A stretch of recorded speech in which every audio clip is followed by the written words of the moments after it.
is I. The game. Is that Mario? It is. Hello, it is me, Mario. Charles Martinet? Charles Mario. I don't know what I'm doing. What is this bit? I don't know. You just said hello like Mario. It's true, I did. It's because of the Mario All-Stars game I still haven't played. And we don't need a bit, okay? Welcome back to the podcast, that's true. everybody. We don't need funny things. This is a serious podcast where we only talk about serious things. Let's get fucking serious, dude, because I got some serious news today. I am rightfully pissed off at Sony. They're blaming you. They're mad at you. It's your fault. What did Sony do? Were you not able to pre-order? Nope. Ah, fuck you. And I'm pissed off that I wasn't able to get the new NVIDIA graphics cards either. What happened and there? I'm pissed off that I wasn't able to get the new Pokemon cards either. Why is everything sold out nowadays, Gabe? Tell me. Well, because everybody's stuck in their house, and the only way they could get those big old shots of serotonin and dopamine is by recklessly spending on the internet. This is true. I'm not sorry going to for argue calling that you part, out like but that. I mean, yes, but okay. What is up? Well, I mean, I know what's up. The truth, like, it's okay. Gather I don't your know thoughts. if you can tell how raged I am already. Like, I'm salty as hell, calm dude. down, calm down. I'm just salty. Like, all I wanted was my PS5, my Xbox Series X. You were gonna pre-order that too? No. Oh. But that's also sold out. Yep. In like minutes. I couldn't pre-order it because I didn't want to do the whole $34 a month for 2 years, and I didn't have enough at the moment to just pre-order flat price. So I'm just gonna have to wait until release. I mean, aside from that though, and the fact that you're right, like people are stuck at home, they just like they're making these reckless purchases, they're getting their little what's that thing called, the Trump check, you know, and just spending it on stupid crap. Oh, that's true. And their unemployment checks. The stimulus, is that what it is? I don't really know. Okay, people are not using their money very well in these trying times. That's fine, but I feel like the main culprit here is actually these sneakerheads, the like the ones who like buy it and then sell it back. Yeah, the like hype beast selling, like, I don't know what the word is, but basically the resellers who have bots set up. Usually they're known for like buying sneakers right on release. Yeah. And they have these bots that like instantly know whenever a product goes in stock, and then they just buy out like as many as they can. Damn. And these same people are doing this for like yeah, the PS5, the NVIDIA cards, basically anything in demand nowadays, like tech. It's facing the same issues now. Oh, I didn't realize that was happening. And I'm freaking pissed because there's nothing you can do to compete against bots. Like, unless you hire, like, it sounds weird, like hiring bots, but this is the year 2020 now. I mean, and they're not even going to use it for the right purposes. They're just going to put them on their feet. They're not even going to play the consoles. This sucks. This sucks. I hate it. They put their sneakers on their head and their consoles on their feet. What the hell is wrong with these people? What's wrong with these people? Man, I actually didn't know that was a thing. Yeah, that's why earlier I was like struggling to get the words out, because yeah, you're right. Like, there are people madly like spamming refresh on the Target website to try and get one, but it's because they're competing against bots that instantly buy out as much as they can. That's crazy. That kind of sucks, man. You'd think there would be an established thing for that already, but I guess that would be a very difficult thing to combat. So. There actually is. Well, I did a little bit of research into this because I knew this was going to be a topic for the podcast. Pissed. You were that. Yeah. You were that. I was riled I was up. ready, this really man. drove me up the wall. My gears were grinding. I was losing it. I just want my PS5, my PS triple. I was ready to protest. You know that PS triple? That PS triple. Chad. What's the PS quintuple? The PS quadruple. Quintuple. I don't know what the heck the word would be for the fifth one, but quintuple? The point is that I think it's quintuple. Quintuple? I think so. Yeah. There was a thing a while ago that Obama, thanks Obama, he actually set up a law that was like the anti-botting law or something like that. I thought you were going to say that he set up the bots and bought out all the Xboxes and the PlayStations. No, he set up a thing, but it was for concert tickets, because that's very popular for concert tickets too, where Michelle, people buy them out.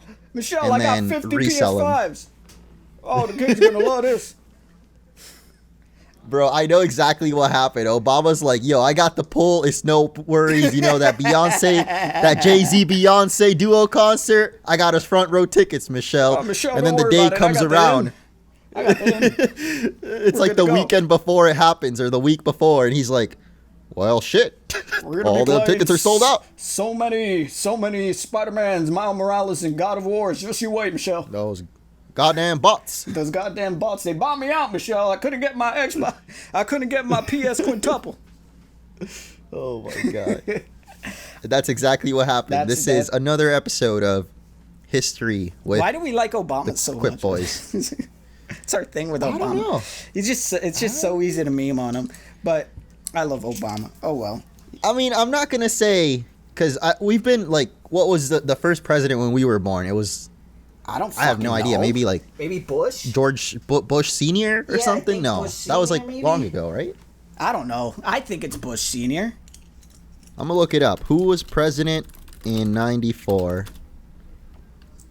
It was Clinton Jr. Clinton Jr. Wait, no. Yeah, it was Clinton. Just Clinton. Oh, it was Clinton when we were... Yeah, he was from 93 to 2001. And then came George Sr., I think. Oh, okay. How could I forget about Clinton?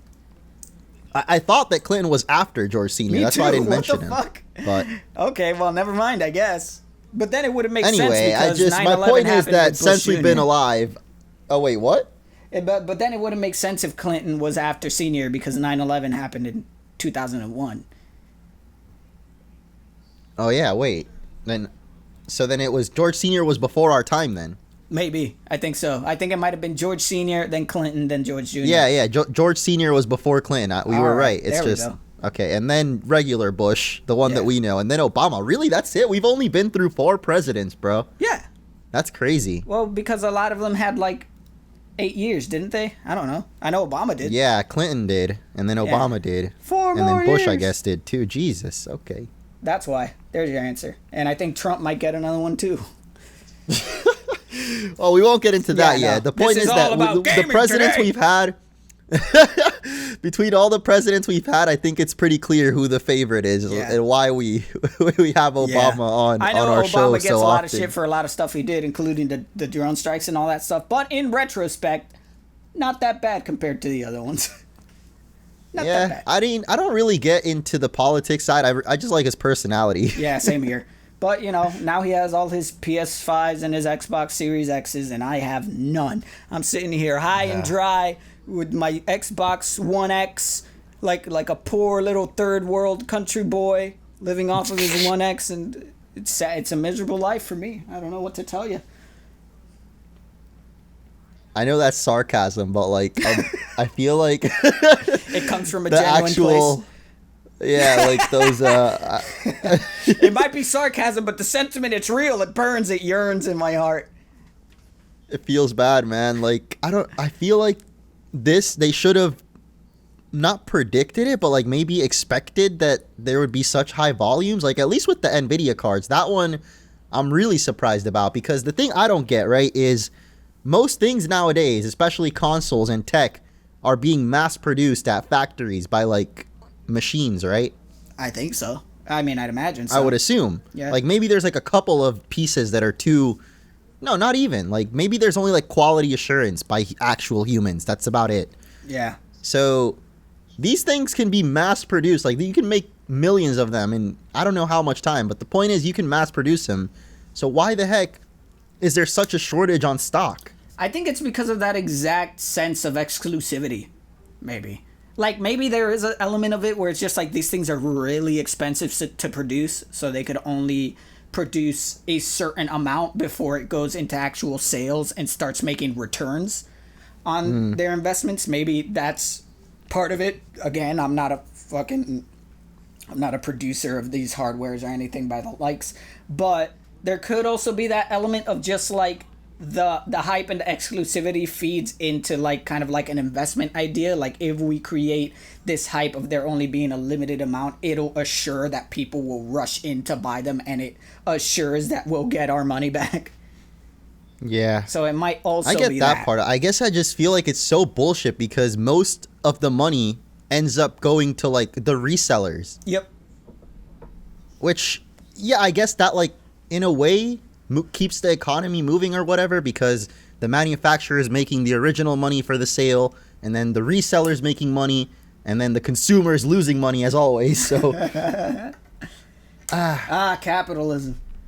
That's not even the part that pisses me off the most, though. I'm actually like, when I got past the fact that I couldn't pre-order PS5, and I was like, okay, I'm okay with just waiting until like, I don't know, probably 2021 at this rate, because there's going to be the Black Friday rush and then the Christmas time holidays sales. I'm probably not going to get one till next year. I accepted that, and I'm okay with that. But then I found out that they're going to be upping most AAA titles to $70. What? Exactly. You lie. You're just trying to piss me off. No, I'm not fucking kidding, dude. You're just trying to piss me off now. Demon Souls is going to be $70 on release. I think the new Spider-Man, well, the Spider-Man one I think is $40 actually, because it's not a full game, but still. Son of a bitch, I could pay for like a whole month of gas with that much money. Yep. That's absurd. 60 was already a lot. That's absurd. And tax is gonna push that over 70. When we were kids, they were 50, right? Yeah, but you know, inflation, it was pretty much the same, quote unquote. So isn't it like inflation still happening, and that's why they're 60 now? Or 70, I mean? I think so. I don't know. Do I look like an economist? But then again, from what I've read, it's only going to be like the AAA, like basically the studios that work directly under Sony. So for example, God of War, gamer games. Horizon, yes. Demon Souls, that's only the Epic Sony Gamer Japan stuff. I hear you.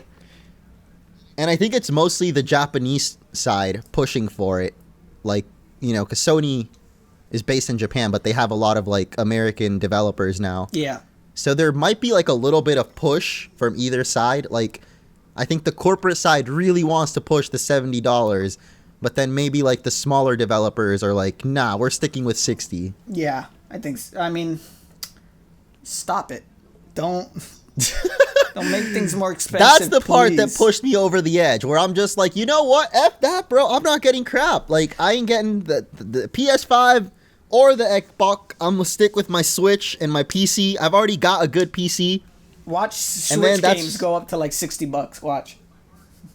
Switch games? Yeah, watch as they you go mean up to 70? like $60. Wait, are Switch games already $60? Yes. I didn't know. I don't buy Switch games. 70? Remember that little pump video? Damn, watch those go up too. You'll see. It's Nintendo. They're Japanese based. I'll be depressed. That's the day when I quit video games, dude. That's when I quit being a game. I retire from being a gamer forever. But among all of this turmoil, there is a light shining through. Do you know what it is? What is it? Tell me. Enlighten me on this great information. Xbox Game Pass! That's true, Xbox. I feel like Xbox gonna kill it this generation just because of Game Pass, man. Game Pass wasn't there at the start of the Xbox One's life cycle, but it being there at the start of the Series X's life cycle and then the Series S, plus all the deals they have with it now, and they're bringing like even a new one that's even better and has more stuff. I think, you know, maybe it won't kill it in the sense of like being the gamer's favorites. Maybe PS5 will still win that one, but that's a big maybe. But when it comes to making that money, Xbox has it in the fucking bag. Especially since they bought out Bethesda, dude.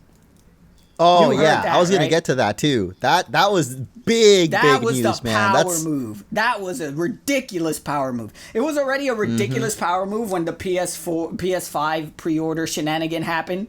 Because PS5 literally just like, here's when PS5 is gonna come out. And everyone's like, yeah! And you could pre-order right now. Go. No! Oh, wait, no, that wasn't even it. I didn't even mention that. That also pissed me off because when the PlayStation Direct happened, like their announcement of it, they said that pre-orders would start going up the next day. But then all the retailers were like, F that, we're putting it up right now. Exactly. So it wasn't even Sony on that one. Literally, Walmart tweeted something like, tomorrow, we don't do that. Like, we weren't releasing it now. Like, what the Sony CEO said, what? That's a bit. He's a bitch ass. That's a punk. Now, right now, go. For survival of the fittest. Man, Walmart's flexing on everybody. But even Xbox after that was just like, don't worry, our pre-orders won't be a surprise. And everyone was like, oh. And then they're like, don't worry, we bought out Bethesda. And then everyone was like, what? And then they also had all their shit sold out in like the first hour. But oh well, that was inevitable. Yeah. But at least they gave us a heads up. But oh well, man. I mean, Xbox making fucking money moves. They're not making like clout moves. They're making money moves. Even though this whole Bethesda thing could be considered a clout move, and so does the Series S. But I feel like more than anything, they're focusing on those money moves. And I feel like they're gonna succeed. I was pretty hyped. Like, I don't know if I have the Game Pass anymore, but I bought it a while ago for Minecraft Dungeons. And when I saw like the catalog, I was like, bro, this is really worth it. To be honest, like I've had it. For if you're just gonna be like, if you're the type that's always looking for like new games, or like just, I mean, you're a gamer, you're full on good old gamer boy or girl. It's definitely worth if you're already paying for like other things, or you're used to like subscription based. It gives you like a whole bunch of fucking shit for like super low price. It's ridiculous. I love it. I adore it. It's the best thing ever. Plus, I'm no longer the kind of gamer who gives a shit about exclusivity. Nowadays, exclusivity to me is more frustrating than anything. Back in the day, it was just like, oh yeah, my Xbox and my PlayStation has this and this exclusive. Now it's just like, why can't it just be on everything? Like, I just want to play the games I'm into, and if one of them happens to be Xbox, like, fuck, I just want to play it, you know? Like, yeah, and it's just like, I feel like that's the only card Sony has to play, and that's why it's their biggest focus, because they know they're behind in hardware. They're behind in their like their own like IP. Sony itself is just like they're some broke ass motherfuckers, and then, you know, it feels like they're really behind on everything else, and the only thing that really carries them is their exclusives. So I guess I get why they still have them, because it's pretty much what keeps them afloat. But at the same time, it's also just like, it's almost frustrating now when you hear like, this is going to be a Sony exclusive, and you're just like, why? You know? Yeah. Just like, just do the Xbox thing, man. Now people try to rip on Xbox like, yeah, it's coming out on Xbox, but I could just play it on PC. Yeah, okay, so not everybody can afford a PC, so this is actually mutually beneficial. I don't know why people still try to do it as a thing, just like, epic fail on Xbox. No, because Microsoft is PC. They're making the money either way. You don't understand. Exactly. You don't seem to get it. This is a huge power move on their part, putting it on Xbox for the casual market who can invest on building this tower of power, and for the people who do build the tower of power, now they're getting money out of both of you.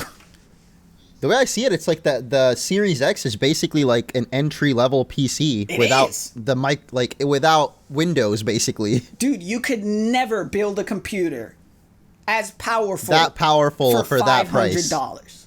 Yep. Never. Not in your wildest dreams. So yeah, it's pretty epic. I mean, you can like hook up a keyboard to it even if you wanted to. It's basically like the only thing you're missing is the window, so you can't really like get the full capabilities of a PC, but it definitely is the more affordable option. And for what you get, like, you don't have to buy each individual $70 freaking game.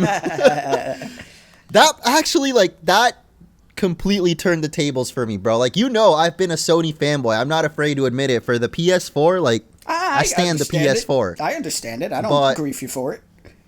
I can't stand by them with the PS5 anymore after everything that happened and the price increase and the fact that, like, I have a good PC already. Like, I've always loved PC gaming. It's just making me want to just, like, full commit to that now, because there's not... Plus, I don't know if you know, but Horizon Zero Dawn came out on PC. So Yeah. I feel like in the future, Sony might actually, because they're not going to be able to compete with like how ridiculous that what Xbox is offering is, that they're going to have to like just, if you can't beat him, join him, basically. I mean, they're already doing that with the cloud service. Like, Sony had to buy into Microsoft's cloud service for them to be able to provide cloud gaming because they don't have their own cloud service. So, yeah, it kind of feels like, obviously I'm not going to make any calls right now, but it kind of feels like that's an inevitability just because Phil Spencer's a fucking genius and he knew exactly where to put in the investments for Xbox. I feel like Phil Spencer was able to tell from a very long time where gaming was actually moving when it came into the digital market, and it was less about exclusivity and more about accessibility. He just hit the nail on the head, dude. And I feel like Sony really has to play up that whole, we got the exclusives, because they know otherwise Phil Spencer's gonna fucking gobble them up. They got nothing. Literally, that's what Phil Spencer himself said. He was just like, yeah, we're not really worried about Sony, actually. Like, not really. We don't... The if only biggest they would have invested... was when he said, we don't see them as competition. I was like, oh! Oh! Damn. Phil, we gotta stop. We gotta stop these console wars. You don't understand. I have the high ground. It's incredible. But, like, at the same time, I see value in Sony, dude, because I value their exclusives. My favorite game of this last generation was, other than Monster Hunter, because, obviously, God of War. I fucking loved God of War. So, like, I really appreciate their exclusives. Spider-Man's was great. I loved the first Last of Us. I still haven't played the second one. I haven't even seen too much of the story. I've never played Horizon. I should, whenever I get a more powerful PC, because this laptop's getting a little old. I don't know if it'll be able to handle Horizon Zero Dawn. But I want to play it because you say it's really, really good, and I trust your gaming instincts. It's beautiful, dude. Like, that's one of the best open worlds probably out there. Damn. Then I really got to play it, but I got to see. I either got to get a more powerful PC or borrow a PlayStation. But, so I respect Sony in that regard, but, you're moving much more into PC gaming, obviously, because you have a powerful PC. But me, I want a powerful PC, but honestly, I only want it for only the things I could play on PC. Because either way, I feel a lot more comfortable just playing on a console, because I guess that's just like just where my mind went. I always played consoles as a kid, and so did pretty much everybody. But my move into PC gaming came much later than it did for you. So I'm still very attuned to console gaming, and Xbox really is my go-to. Just because of the hardware, I've always preferred their online service over PlayStation's. I've always thought PlayStation's online service was pretty shit, and they were always behind on a lot of things. And plus, all of the friends I play with, they're not big PC gamers, and they always go for Xbox. So my go-to thing is always to play on Xbox, and then I use the PC for things that you could only really play on PC, For like back in the day, it was like Minecraft. You could only play Minecraft on PC. Eventually, it did came to Xbox, but obviously the superior version is still on PC. Nowadays, with Fall Guys is on PlayStation, but it's not on Xbox, so I play it on PC. Same thing with Among Us. Games like that. Among Us. Plus, it's easier to record PC shit on gaming PC. definitely has like its own culture and like kind of subset of games. Yep. But they're not usually exclusive, which is like the good thing. Like you said, it's all about accessibility. And for me, that's literally why I feel like, at least now with all these announcements and everything that happened with the pre-orders and all that bullshit, I'm going to just stick with my PC because, again, the Xbox Game Pass is also on PC, which is probably the best thing about it, too. Yep. Or, like, another great thing. Like, everything about it is good, pretty much. Yep. Yeah, money. Isn't also the Bethesda games, they're also going to be on it? Yeah, everything. Everything Dude, that that's Microsoft crazy. owns. It's insane. Fallout New Vegas. Oh, my God. Oh, yeah, did you see that, too? Now that Bethesda was bought out. Because I didn't know about this, but apparently Todd Howard had the people that made Fallout New Vegas, like, he was squeezing their balls or something. Yeah, Obsidian. And, yeah, they couldn't, like, do what they wanted, basically. So now that they're owned by Microsoft, I think someone tweeted, like, so Fallout New Vegas 2 can happen now? And Obsidian just tweeted, like, it might. Yeah, it could happen now that they're both owned by Microsoft. Because there was literally that story, like Bethesda was busting Obsidian's balls. They separated, became their own thing. Microsoft bought them. They made the Outer Worlds. And now Microsoft bought Bethesda. So it's kind of just like, well, funny seeing you motherfuckers here. Oh my god. It's totally the reverse Uno card or some shit. 100%, dude. It's so funny to see it. It's so funny to see it. I think I tried the Outer Worlds. It was It was okay. It wasn't that good, I guess. It was another Fallout.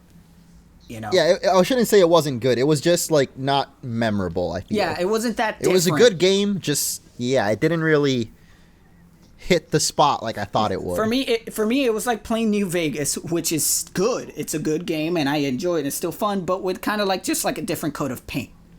When it came to the actual mechanics, it feels kind of outdated at this point. It did, because New Vegas is what, like 10 years old or something. Yeah.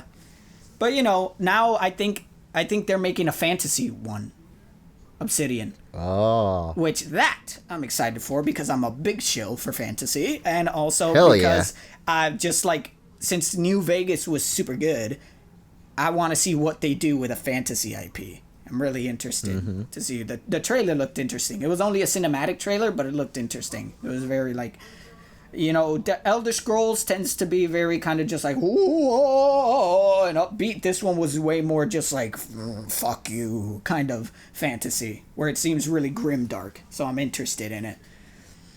Also because I'm a big I don't think I've seen that one, but you know what that reminds me of? That other, like, they were doing like a space game, weren't they? Obsidian? That was Outer Worlds. Or Bethesda, I mean. Bethesda. I don't know about Bethesda. I know... It was called, like, Star Point or something. And all they showed was, like, literally space and then the logo font. Yeah, they did the same thing with Elder Scrolls 6.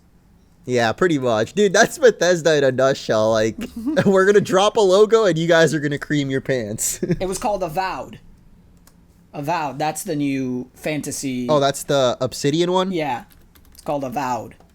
Avowed. That's a weird name. I'll check out the trailer then, because it's really I haven't seen that. But it does remind me though of, you know how a while ago I told you about that game by the Assassin's Creed people.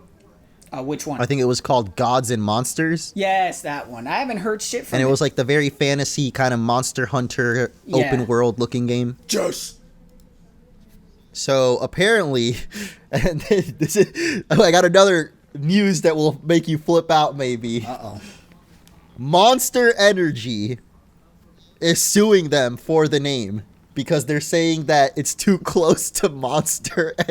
Gods and Monsters, a game about freaking fairies and mythical creatures, is too close to Monster Energy.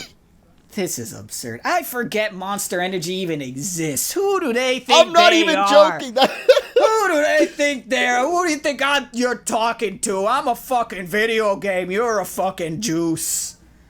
That's a ridiculous. So because of that, they had to change the name, and I forget what they changed the name to, but it does not sound as good. They actually had to change it? What the fuck? It's called Immortals Phoenix Rising. Whatever, it sounds just as shit, honestly, in my opinion. But what do you mean? Gods and Monsters sounded cool. Whatever, it's just two words. It's just two. I don't know. I guess Gods and Monsters sounds generic, but Immortals Phoenix Rising just sounds like some weird. It just sounds like a D&D expansion or some shit. It does. But you know, that's why I said they both sound like shit. But I still can't believe Monster Energy pulled a move like that. Are you insane? What's wrong with I hope that doesn't end up going through, because that doesn't make any sense Not at all to me. Then why hasn't Monster Energy sued Monster Hunter? Just anything with monster in it. Bro, that was what came up in the lawsuit. Like, they brought up Monster Hunter. They're like, so what's up with this? That's insane. That's absurd. Oh, wow. Mm-hmm. But talking about Monster Hunter. Oh boy. It's all right. Wait, there's nothing new about it? What's going on? There's 2 new games, but and this is gonna make me sound like a little bit of a complacent bitch. They're on Switch, so whatever. Wow. You just saying that because you don't want to get your own Switch account. Yeah, I literally lent you my Switch, and you. I'll do it. I'll do it just because I'm that big of a fan of Monster Hunter, where I'm just like, whatever. I'll pay whatever I have to pay. I don't care. But it looks good. It looks good. I'm really excited, especially for Monster Hunter Stories 2, because I really liked the first one. It's very Pokemon-y. I think you'd like it. Stories. The Stories game, yeah. It's like turn-based the art style RPG. looks cool. Yeah, it's literally like Pokemon, but if it was Monster Hunter, and with a little bit more of an interesting battle system. It's like based on rock, paper, scissors, but you also have these certain support skills and all these other things you could do when you hatch the monsters, you know, based on like the weight, the smell, and the area of where you found the egg is the different kind of stats or mutations they could have. And you could like give an ability from a different monster to another monster. So like, let's say I have a Rathalos, who's a fire monster, right? And I have this Lagiacrus who has pretty shitty stats, so I don't mind getting rid of him. You do like this thing where you then mutate the Rathalos into having thunder abilities. So it could have fire and that's thunder very abilities. Persona-like. Yeah. Persona has that where you can combine them and make, like the skills passed down. It's really good. It's really good. I think you'd enjoy it if you actually like sit down and play. It's on sale right now. Wait, so Monster Hunter Stories is getting a sequel? Yep. Right? Is that what I'm... Yep. And there's a new Monster Hunter game coming for Switch. The next mainline title. Because, I don't know if I explained this to you, but there's two Monster Hunter teams. There's the handheld, quote-unquote, handheld Nintendo team, which is handling the Switch game. And then there's the main team, which made World, and they're going to make the next console titles. So now we're going to have two branches of mainline games. The handheld ones and the home console and PC ones. Damn, so they're really going like... They see the Pokemon business model. I mean, yeah. This happened like when World came up. They were just like when they pitched the idea for World was originally going to be handheld, but Ryozo was just like, I mean, we have the manpower, we have the money, why don't we just make two separate teams and we'll have one team, the main team, handle the console, more high hardware spec stuff, and have a secondary team who handles the handheld stuff. So now we have two titles that pleases all audience instead of just having to alternate every time. There'll always be a game for the handheld audience, and there'll always be a game for the home console audience. And does the Switch one, does it have like the more like older gameplay, I guess? I was going to get into that. You see, there's always been kind of a war in the Monster Hunter after World came out. Obviously, this wasn't. I know we talked about it a little bit, like how the OG fans didn't really like World and how the potions and all that worked. There was a small vocal minority of OG gatekeepers, you know, because it exists everywhere. When a game evolves, you're always going to have the OG gatekeepers. And then there was the bigger side that were just like, it's a game, let's just have fucking fun. And the winner has been decided. And what happened? Because the Switch game's gameplay and quality of life is based on World. Oh, shit. So, bye-bye old Monster Hunter. Damn. When you said that they're pleasing both fans, I thought you meant that they're going to make the handheld one stick to the old style, nope, but... it's gone. Wow. It's gone. I'm reading about it right now, yeah, and the first thing it says is uses the loadless map approach, which is like, you know how and there's no like going in between screens. They have turf wars. They have mounting. Now you have the dog that you can mount in World. You would. Oh yeah, that looks cool. Yeah. I thought that was a 3DS one because I don't know. That seemed very like chibi anime to me. I know. In Iceborne you can mount too. It's just not one set dog. For each map, you have a different one. So for like the forest, it's Jagras. Yeah, for the forest, it's Jagras, and, you know, like that. But this time, you're gonna have a personalized one that you'll always have, and you could give him armor and weapons. And I'm super excited because finally, I don't have to deal with a stupid fucking cat. Sorry, cat people. I could have a dog, which automatically makes it better. I was never a big fan of the Palicos, to be honest. I'm a dog person. I'm a dog person. You know, no shade on cats. They suck, but no shade on cats. I love dogs. So I'm more of a lizard guy, you know. I was good with my Jaggerist, just riding baby dragon. Baby dragon. But yeah, you have Vigor Wasps. They were spotted in the trailer. You have Turf Wars. Now you have the Clutch Claw is replaced by this thing called like the Wire Bug, which pretty much functions the same. And yeah, it's pretty much, yeah, it's now the world formula is now the go-to going forward in Monster Hunter, which makes me very, very happy. Because, in my opinion, it's the next step, you know? Why keep the outdated, very clunky way of doing things, which was only that way because of hardware limitations and all that stuff? You know, they moved to a new engine, you might as well bring in the new. Which is also exciting. They finally moved Monster Hunter into the re-engine, to the Resident Evil engine. Which means... Oh, yeah, I was reading that, I was really confused, but then I realized it's all Capcom, so it makes perfect sense, but... So I'm really... I don't know. I agree with that because I feel like even though I get it, some people want their like favorite old school games remade exactly how they were, just more high quality. But I feel like that old game is always still going to exist. Exactly. So if you really want to play the old version, the like outdated version, then you can, you know? Yeah, just go back and play it. Like, there's nothing stopping you. That's how I feel. Like, because a lot of Persona fans are the same way with that. They're like, oh, I like the older... like the Shin Megami way, but because Persona is more like mainstream, I guess. Yeah. Like, I don't know. There's always going to be those people that don't like when things get more easy, or they consider it easy, but yeah, it's just like streamlined, I guess is the best word. Literally, the only reason the older games are considered more difficult is because they were super clunky. That's it. Yep. And it wasn't even in an intentional way. Even the developers themselves said like, no, yeah, we've always wanted combat to be more fluid and more intuitive. It's just like at the time, that's really the best you can make out of it, you know? Mm-hmm. So that even exists in the Dark Souls community, dude. There are Dark Souls purists who are just like, no, Demon Souls and Dark Souls 1 were the way. Dark Souls 3 is too easy because you could dodge easier. I was literally going to talk about that too because I already mentioned how Demon Souls is going to be $70. Which I'm pissed about, but they also revealed the gameplay for it. I don't know if you got to see that. Yep, and it's very much like modern Dark Souls.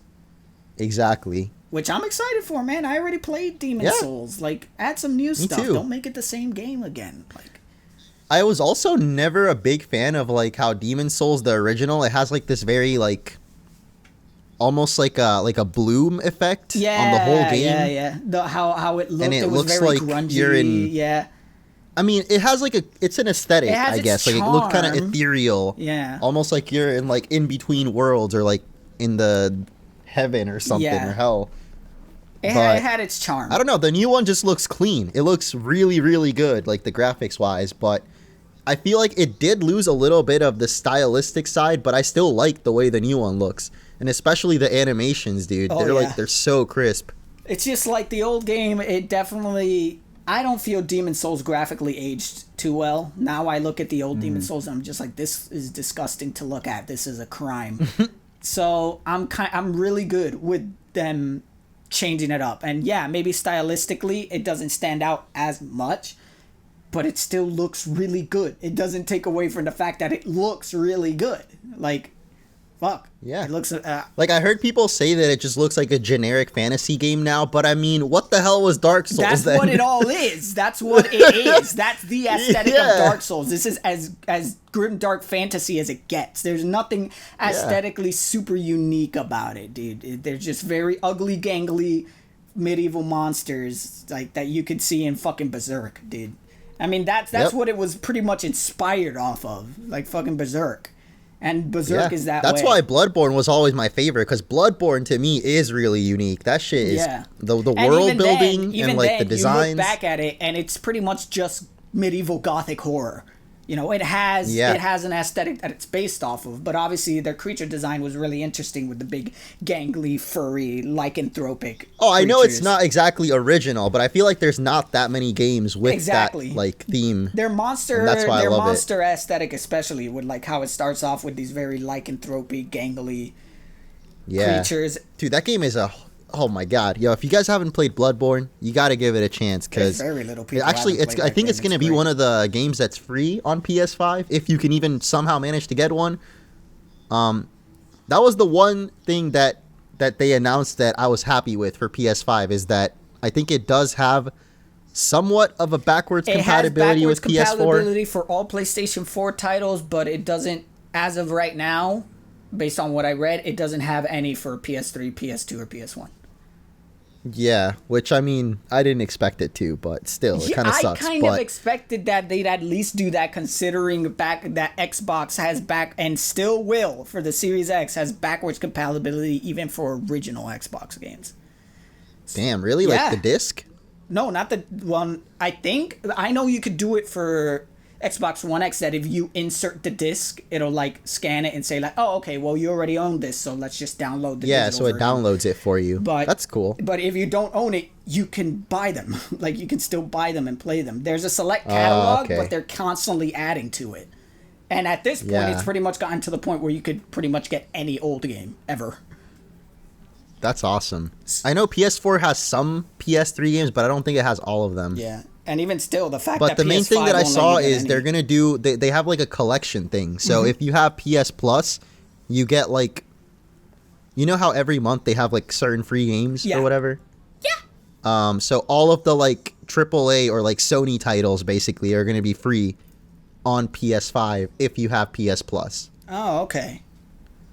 So it's kind of like, it's not really a backwards compatibility thing, but they're just like, they're porting all of them for free if you have PS Plus. That's pretty great, actually. It's not bad. It's not bad at all. So, yeah, if you've never played Bloodborne or like Horizon, God of War, those are all going to be on PS Plus on release, I think. Yeah.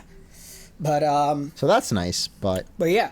I'm super excited for this Monster Hunter game. It looks really good. Like, the only real grippity gripe I have about it is that so far from what they've shown with the one map, the Ruins map, the aesthetic looks very like kind of like dark and brooding and lifeless. You know, it's not very colorful, but I think that might just be that map, you know.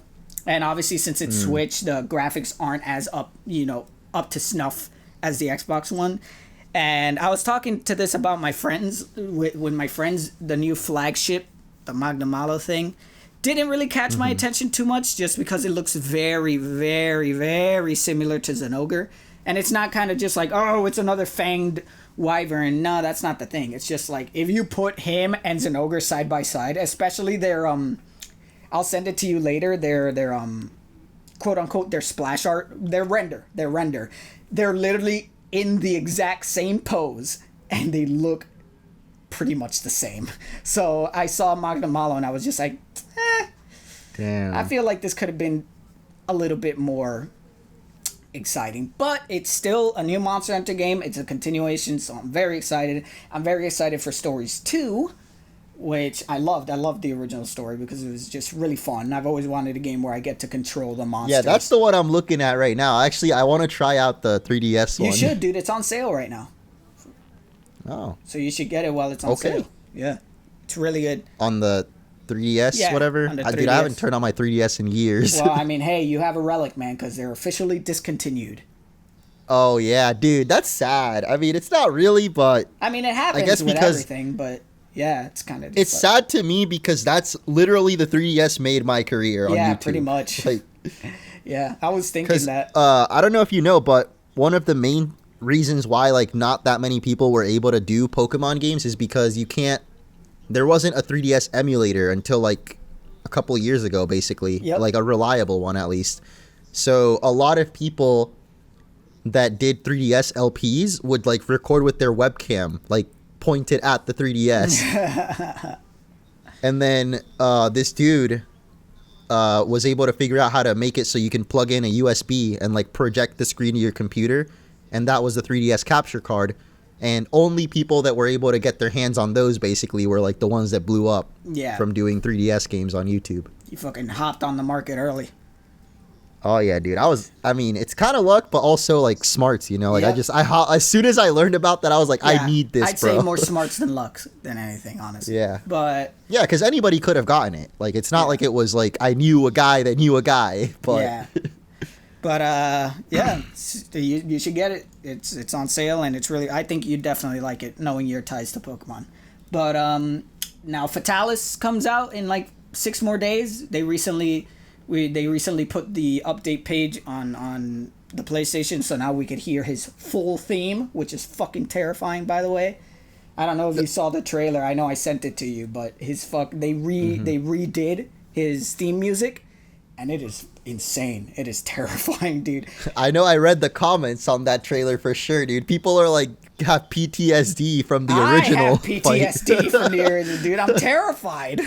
Like, Elatrion was more exciting to me because he's my favorite Monster Hunter monster, like, only second to Lagiacrus. So for him, it was more exciting. I was up for the challenge. And even then, dude, I don't know if I told you, there are people to this day who still haven't beat him. Like, he's that hard. And, like, the first night when he came out, it took me and my group 4 hours for us to beat him once. That might not sound like a lot, but keep in mind, every monster that came out prior to this, at most, except for Extreme Behemoth, but we don't count him because he's like a collaboration monster from Final Fantasy. Every other monster that came before this, at most, would take us maybe 2 attempts at most. We would usually always beat it on the first attempt. With a challenge, but still. So for Elatrion to have taken us 4 hours to beat one time goes to show how fucking tough the Black Dragons are. So now that Fatalis is coming out, and he's the monster, he's the one, he's the bad guy, he is the enemy. I'm not gonna lie, I'm shaking in my boots a little bit. I'm shaking in my boots at the idea that I might not be able to beat him on the first day, and that would hit my pride pretty hard. A monster has never done that to me in Monster Hunter. Damn. For a very long time. I wish that Pokemon treated their like main, like the really staple legendaries that serious. Right? Like, because I mean, Mewtwo has that kind of like aura. Like Mewtwo kind of makes people feel that like, oh shit, it's Mewtwo kind of feeling, you know? But they put him in every freaking game, and he's like not a big deal at all. So I mean, but I get what you're saying. Fatalis has been in almost every game, not in all of them, but he pretty much always usually is the end-all be-all, and he's a pain in the ass. The only game where he's pretty much easy as shit was like Generations and maybe 4 Ultimate, because at that time, that's when hunters started to become really ridiculous, especially in Generation with the hunter arts and the hunter styles, which made it super easy, dude. There was this one style called the Adept style that I could pretty much fight any monster without getting hit once. And then there was the Valor style, Valor Longsword in Generations Ultimate, which like there was literally nothing that could beat it in DPS. It was that broken. So it made even the hardest monsters, it made them kind of a cakewalk, especially Fatalis, because at that point, you know, they didn't really update Fatalis's moveset. For Monster Hunter 1, and for how old that game was and how clunky you were, there weren't a lot of options to combat. There wasn't like a long move list. Fatalis was a lot harder because, yeah, he moved slow and he had very like obvious attack tells. But since your hunter himself was really slow and didn't have that much maneuverability, it was still difficult because you were pretty much on a level playing field. If you couldn't predict his attacks and he hit you, he would take, if he wouldn't just straight up one-shot you, he would pretty much leave you at maybe like 25% health by moving. By literally moving. He had one attack where he would just turn around, he would just pivot.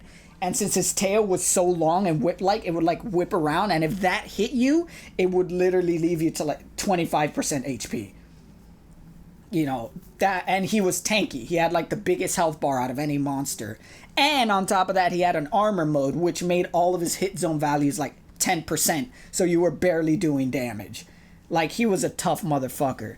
But that's pretty much how he stayed for a very long time. So he pretty much became not as scary or challenging later down the line. But seeing what they've done with monsters in World, where even old monsters that were pretty much cakewalks got new moves and were made really tough. Things like Lunastra, who used to just be a Teostra clone. She's now notoriously the biggest bitch out of all the monsters. And not bitch like pussy. I mean, she's a bitch. Like, I hate her and everybody hates her. So seeing how those monsters got revamped, we don't want to begin to imagine what the fuck Fatalis is going to be able to do. Oh man. So you guys haven't seen the gameplay for it yet or anything? They haven't released any gameplay of his fight at all. They're leaving it. And it comes out in 6 days. And they're leaving it like that. Oh my. True to tradition with Fatalis. Because before this, I know I think I've explained this to you before. Before this, the Black Fatalins were like the Black Dragons were treated like legends, even outside the game. Like in the original game, there was no real thing that told you about them. In the original first game, you had to beat like 100 monsters, be the max hunter rank, which was really hard to get back in the day. And you had to complete all of the quests in the game. And only then would you get a notification telling you like, hey, this is the last quest. And it was called the Black Dragon, the legendary Black Dragon. And it would describe him like, this is the ultimate fucking threat and you're gonna die. And then you're just like, what the fuck is this? Plus, you could only do it if you had online at the time, which at the time, it was 2004 and it was on PlayStation 2. You couldn't play online unless you had the adapter, which barely anybody had. Yeah. So this was kind of... Yeah, I know it existed, but I never played it once. I actually had it because my brother bought it, Wow. And that's how I was able to do it. And so this was kind of like I don't think I even had internet back then, dude. Like, yeah. what? Yeah, I was one of the few people. Like it was only me and my friend Francisco at the time, and we would play with like his older brother and one of his cousins, and that was like our little group when we were kids. We would play Monster Hunter like that. I know it sounds really weird, but bro, yeah. you're probably the only 4 people in all of Puerto Rico playing that shit. But yeah, we like grinded that shit out. So this and. Even you would go to the forums, dude, and it would be kind of like half the people wouldn't even believe you about it. You'd go to internet forums in 2004, 2005 saying like, yeah, there's this final boss in the game, but you could only get it if you have multiplayer, your max rank, and you do all the quests, and you kill 100 monsters. Like, you hear me saying that now, and it sounds like bullshit. Yeah, it sounds like a fake Easter egg that someone made up, like in the schoolyard. And that was really popular back in the day, those fake Easter eggs in games, because not a lot of people had any real way to confirm it. I mean, YouTube wasn't around. Yeah, because the internet wasn't as big. Yeah. Like, there was so many of those Pokemon ones, too, where, like, people would be like, oh, if you deposit, or if you give away this thing, like, deposit or release, and people would fall for it. Yeah, I fell for it a lot, with a bunch of shit, dude. Yep. But, and then there were some that were real, though, and you could never tell which one was real and which one wasn't. Unless you tried it. Yep. But this was one that was really difficult to try. So, like, most people wouldn't believe you, and Capcom themselves... They wouldn't even attempt it. Exactly. And Capcom themselves never mentioned it, ever. So it was kind of like a thing where it was just like only a very select few actually got to encounter this beast. And that carried over towards all the games. The first time I could say a Black Dragon was pretty simple to get was maybe in the handheld era where PSP came out, where it was a lot easier to connect to Wi-Fi. And even then, not a lot of people would play Wi-Fi or online with their PSPs. It was usually local. That's how I played Monster Hunter on my PSP with other friends. We would get together and play it locally. So the first time where Black Dragon became a thing that everybody really knew about, like everybody, was in Tri. Because that was when the Wii had Wi-Fi, and it wasn't that rare to have Wi-Fi. The Xbox already had Wi-Fi at that point. PS3 had Wi-Fi at that point. So online gaming was already a very well-established thing. And that was when... Yeah, but the Wii Wi-Fi was trash. It was shit. It was awful. Like, I remember Mario Kart and Smash Bros. on the Wii. Dude, those matches were so laggy. Yeah, super bad. And there were so many cheaters, too, because of the lag. Yeah. And I would get disconnected all the time off of Monster Hunter. But it was a good time. I remember spending, like, my entire summer playing Tri Online with this little group of Mexican guys that we would just, like, blast through the whole story. And eventually we reached Elatrion. And that was the first time where pretty much everyone knew about Black Dragons. And that's when YouTube was finally around, so people could finally share videos about it more easily. But back in the day, they were a myth and a legend, you know? Did you hear the banda playing in the background? Is that how you knew? No, because there was no voice chat in Wii. You know, they would just tell me, like, that they were from Mexico and all that stuff. I thought maybe, I don't know, and I just assumed the accent. it was annoying, dude, because the typing in Wii was very clunky. Yeah. So communicating was a pain in the ass. Oh my god. But I wouldn't even have tried, bro. Like, what? Typing on the Wii? I loved Monster Hunter that much. Oh my god. But it was finally, I think last year or 2 years, where in the 15th anniversary, they finally said, like, all right, Black Dragons are a thing. They're finally part of the marketing. We're finally going to talk about them and establish them more. And they made like this whole convention where they had like specific booths and like interactions based on all of the Black Dragons. And they released this like size chart video where it was like all of the games throughout all of Monster Hunter histories and showing all of the monsters and all of their sizes. And then at the end, it finished off with all the Black Dragons, and it showed this very up-to-date render of Fatalis. So people were just like, oh my god, does this mean Fatalis is coming to World and blah, blah, blah, because he was the only one who had a new, like, updated render out of all the Black Dragons. All of them had just, like, their old render. And then eventually Alatreon came to World, and he's finally part of the narrative in the main story. And then finally this update came out, and they were just like, yeah, no, we actually didn't plan on him being in the game, but when we released the 15th anniversary celebration and we made the updated model because the old model just didn't fit in, we saw people's reactions to it, and we said, well, we have to put him in the game now. And that's how we got Fatalis, and that's how, like... It finally happened, man. Yeah, and... Or, I mean, he's finally coming to World now. This is, like, homecoming. Yeah, it literally is, because, you know, even though there's been a lot of generations of Monster Hunter, World was kind of, like, the new generation that like, made it global, you know? Redefined the game, so, like, the whole series, I guess. Exactly. So it... finishing off with the final boss, like the original final boss, is so poetic in my opinion. And and it's just like you said, you know, you would wish that all of these IPs who have these legendary characters or whatever would treat, you know, their characters this way, because it really does establish this whole thing of just like, wow, they really care about us. They really like us. They really care about their characters. You know, it's not just a money-making thing for them. You know, it's like a thing where they really respect the thing they make, and they show love and passion for the thing they make, that when they bring them back, and if anything, that makes it make more money too. It's kind of like Thanos in the MCU. Exactly. Like they gave the character so much like an air of mystique and like respect to it, that by the time he finally appeared, it was like literally the biggest movie. And then he backed it up with all the damage he caused, and you know. Yeah. Now that, you know, they're bringing him back. And I mean, then it was all reversed in the next one, but... well. But still, we lost a few good people along the way. Oh, man. Yeah. Dude, yeah, I don't know. I don't think anything will peak quite like that first one, but we'll see. But it's exciting, dude. It's exciting. You know, they remade his model. They remade his theme song, which they didn't have to do. Do you feel like this might be the peak of Monster Hunter? I don't know, dude. It feels like it is. I'm not sure when it will be the next time where...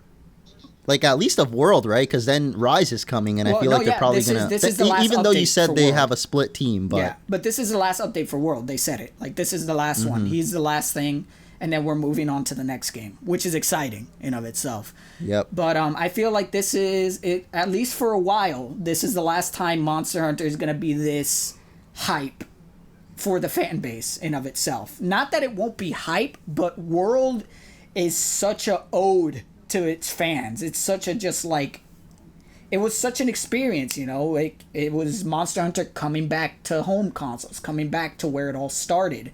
And the way they were bringing out returning monsters and bringing the flagships was even more kind of like pushing that narrative forward, where we're making this like a homecoming, and this is for all the fans who stuck with us along the way, just as much as it is for all the new fans who are coming in, so they could experience everything the old fans experienced when Monster Hunter was first coming out. And for them to bookend it in such a way where this is, for old veteran fans, this was the final challenge and we're bringing it back, and for new fans, you're going to get to experience what they did all those years ago. It's incredible, you know. It's exciting. I can tell just from your voice, dude. I mean, the passion is there. I mean, dude, it means a lot, because like this is a thing where I started playing from the first game when I was in the 4th grade. Like, this is 16 years, and the fact that this series is still getting this much respect and this much love is like a thing you gotta appreciate, because it's something that rarely happens. And that's why when we were talking about the point to where Pokemon has gotten to, it kind of makes it a little bit more sad because it's such a big IP and so many people love it. It's fine, bro. We're all just praying for the Diamond and Pearl remix. That's true. That is true, dude. But I mean, they're coming eventually. Like 90% that they're gonna happen, but whether they're gonna be good or not is what we're praying for. I really hope they do, dude. Because even though I'm not on that level with Pokemon, I see how much you love it and you adore it, and that makes me just want it to be as good as it could be, whether I'm gonna experience it or not. You know. Plus, it's such a big IP, and so many people around the world love it. I want it to have. It's so big that even if you didn't care at all about Pokemon, you'll know if it was good or not. Yeah. Trust me. Yeah. You're gonna find out from like the webs. The webs. Whether it flops. The webs. The webs, yeah. The World Wide Web. But and the reason I'm so passionate about Monster Hunter is because it's. When it comes to gaming franchises that are like this long-lived and this like big deal, it's pretty much the only one I have left because Halo has pretty much fallen to the wayside. Gears of War has fallen to the wayside, even though that's more recent. There's not a lot of IP that I grew up with that are really in that same degree of like hype and respectability. Like even Metal Gear, it's pretty much donezo's at this point. And wow. When you put it like that, I feel like I'm lucky because even Ratchet and Clank, which is another one of my big favorites, is still getting like good new games. Yeah. So Monster Hunter is kind of like my one true love that has never let me down. That's the one. And the fact that even after all these years, like it's still this, it means a lot, dude. It's like, It's a big deal. But that's my Monster Hunter tirade. All said and done. I'm happy for you. If we put timestamps on this podcast, like how you can do like the chapters now on YouTube. Oh yeah, I have no idea how to do that though. I'll teach you later. But if you put in, we'll see like the Monster Hunter section will be like half the video. But no, yeah, dude. I mean, I'm excited for the new games. I'm excited to see what the main team is gonna do after World, especially since they're moving to the Resident Evil engine. I hope they bring back Leviathans. And maybe they update water combat because that's something I've always wanted to come back. So let's see what that happens. Dude, I can't help but call him Lagia Cruz. Lagia Cruz. It sounds like just a guy, It sounds like Terry Crews. Tom Cruise's cousin. Yeah, or like Terry Crews. Or Terry Crews, yeah. I guess. Yeah, he's one of the Cruises, you know. The big old lizard. It's your boy, Lagia Cruz. Lagia Cruz. But I'm excited for that. I'm excited for Miles Morales. The gameplay looked really cool.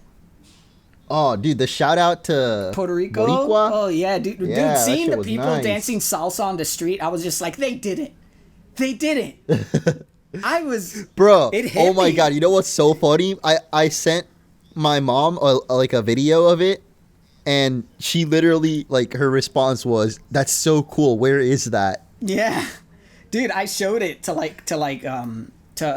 No, like she thought it was real. Oh, she thought it was a real video? Wow. Yes. She said, "Where is that?" That's so cool.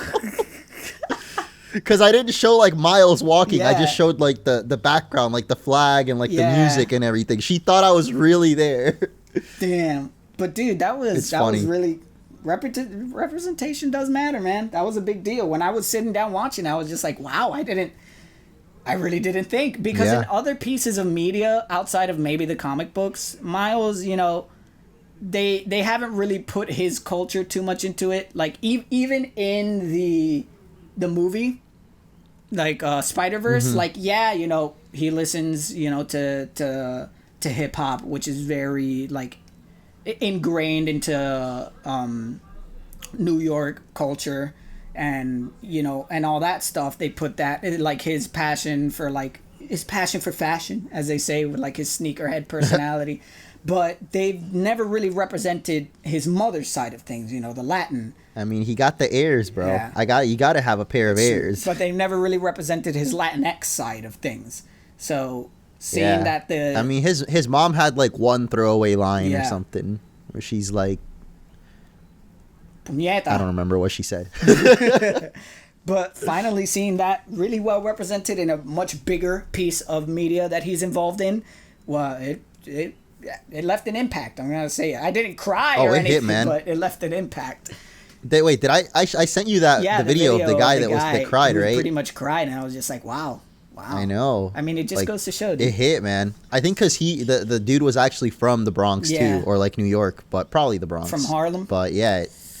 Harlem. Or well, I guess there's the Bronx, and then there's like there's another like area in Manhattan, like South Manhattan. There's Queens. There's Harlem. Okay, now you're just naming the boroughs, bro. Like we're not we're not trying to get a geography lesson here. But no, there's like a Puerto Rican section, I guess, in New York. I don't know what to call it. I forgot. It's definitely not like Little Puerto Rico or anything like that. No. But I know what you're talking about. Is it just the Spanish Harlem? Spanish Harlem. That is what it's called. That's the one. Yep. Spanish Harlem. Yeah. That's where they have. I didn't live there. I actually lived in Brooklyn. Like when I lived in New York, bro, I was in the Jamaican area. Well, my mom was born in Brooklyn, and my dad was no way. I think it's the other way around. I know one of them was in Brooklyn, and the other one was in the Bronx. Maybe that's a good topic for the next podcast. Then we'll save it because I actually don't know a lot about. I know that your family, like, I don't know, you guys always had kind of a different accent than, like, I guess the people raised on the island. Yeah. But I could never tell exactly what it was. It's a mix. It's a mix of like, New Yorican with, muy, tú sabes, del barrio kind of situation. But, yeah, that's what I was going to say earlier. Yeah, like, they got the Puerto Rican barrio in New York, for sure, or in Manhattan. I'm a hood rat! But and then the Bronx is basically just like all Latinos, or mostly in the Bronx. But I'm really that looked really good. The teaser for God of War 2 made me cum in my mouth. That was really great. What else? What else was there? What else was there? What? No, what are you talking about? The reveal for God of War 2. Oh yeah. That was like.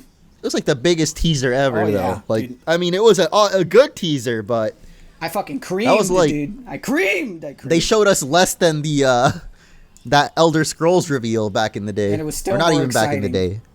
I don't know, dude. I'm super excited for it, I know. Especially since it's gonna be 2021. Too, dude. Did you see the voice actor of Kratos? All he posted on Twitter was just the Blue Yeti. I don't know why the hell he's using a Blue Yeti as a professional voice actor, but whatever. He had the Blue Yeti on the table, and he's like setting it up like for like 20 seconds, and then he just goes, "Boy." That's all that's needed, dude. That's all that needed. I mean, that's probably I swear, not his recording if Sony would have mic, just played that video, like in their official reveal, if they would have just played that video, people would have lost it. Yeah, dude. I'm super excited about that. Miles Morales looks good. I don't remember what else they showed. It was pretty much just like extended trailers of things they already revealed. Like Resident Evil 8 got like a newer trailer and all that stuff. Oh yeah, dude. I mean, I'm hyped for all those games. Yeah. I mean, whether they're exclusives or not, which I hope that eventually they come to PC, but yeah, but they're definitely going to be exclusives first, for sure. There's no doubt about that. But oh well, it's still exciting, man. No doubt. There's a lot of good gaming news, a lot more than I expected, man. Especially considering with COVID and everything that happened. It was a big week, bro. Stuff. Like between the new consoles coming and like the graphics cards, which I still I hope I can get one because they're like really, really good, especially for like video rendering and all that. Yeah. I hope I can get one, but it's not looking easy. I definitely won't be getting one for a while because I'm still adamant about the whole thing where until I don't have my own fucking place, I'm not going to invest on a big PC because I do not want to be carrying that monster around during moves. Nah, and all for that sure. Shit. It sounds you definitely want to have like a more stable living situation, I guess. Plus, it's expensive. It's pretty expensive. I'm for sure. Pretty much ready to blow like $2,000 on a really good PC. Yeah, if you're gonna go in, like you got to go all in for building your own PC. For sure. But that's the gaming news, and got to future-proof it. For all our viewers, Mario, is almost over. Not. Who knows? What? I'm not gonna reveal that. I'm just teasing you. I'm just tickling you. But there's definitely more episodes because I finally got around to editing them. And our new project is coming out super duper soon. I've already gotten to editing the first two, episodes of it. Most of the promotional artwork and actual artwork for the videos is done. Munch Boy might have let it slip a little in one of his live streams. Oh my God! Really? Maybe. What's happening? I don't know. I do not know. They're gonna have to guess for themselves out of all of the million things you talk about, which is the thing we're doing. But you might have let it slip a little, and some people seemed excited at the idea. So we're really looking for, especially since we're having a lot of fun with it and we're getting really into it more than we thought we would. So we really, really, really hope you guys will like it and like it enough to share it with people, because if this becomes a thing that we could regularly keep up and do, it would be really not only great for us personally because we have a lot of fun doing it, but it would be a really exciting prospect for the channel in of itself. Because it's something that's like a lot easier for us to do regarding the situation of us being so far apart and all that stuff. It's something that's very easy and also very fun for us to do. So we hope we could present it in a way where it's just as entertaining to watch. And I'm working real hard on it. We're working real hard on it to get it that way. Smash like for all Gabe hard work. Smash like for all. Thank you for watch. Okay. I love. I don't. Get out of here. And me too. Get out of here. Get out of here. Get out. Get out. Get out.